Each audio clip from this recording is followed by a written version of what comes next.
Hey, Dr. Jared Pelo. Today I want to talk a little bit about expanding comfort zones and the compounding effect of tiny habits. So James Clear talks about this in his book, Atomic Habits, where he talks about these little changes he made during his time at college to become a great baseball player.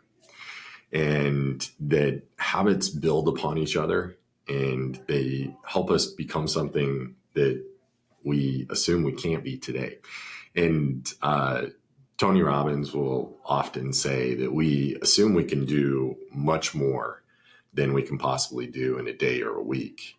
And we underestimate the amount we can do over a year.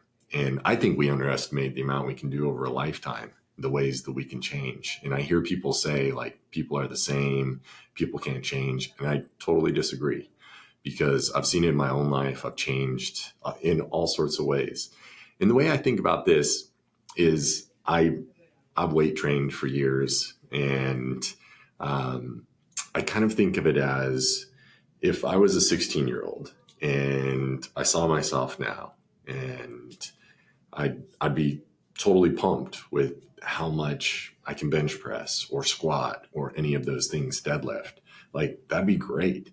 But when I was 16, if I said, okay, I want to be able to bench 300 pounds, and you put me under a bench with 300 pounds on it, it would have crushed me. It would have killed me.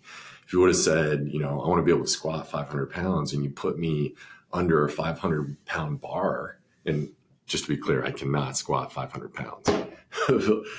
Let's use something a little bit more realistic.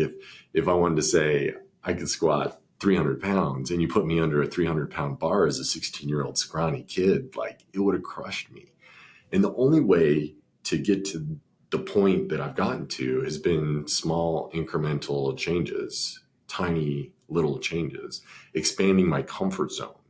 And I think that this works in almost every facet of our lives, whether that's relationships where we self-confront, we recognize the emotions we're feeling, and we help ourselves see better what is actually our fault.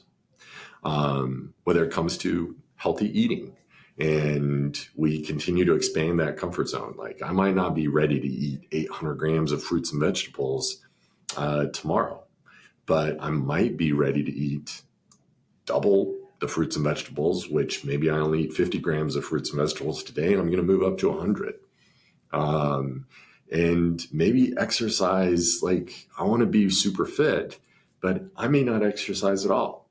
And if that's the case, I'm not going to make a goal that I'm going to exercise an hour a day. I'm going to do even what the NIH asks us to do, 150 minutes of moderate exercise in a week. Like, that's too much for me to start at for a goal. That goal needs to be much smaller.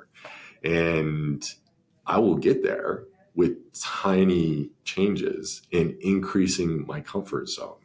And so, people say you have to move outside of your comfort zone. I actually don't think that's completely true.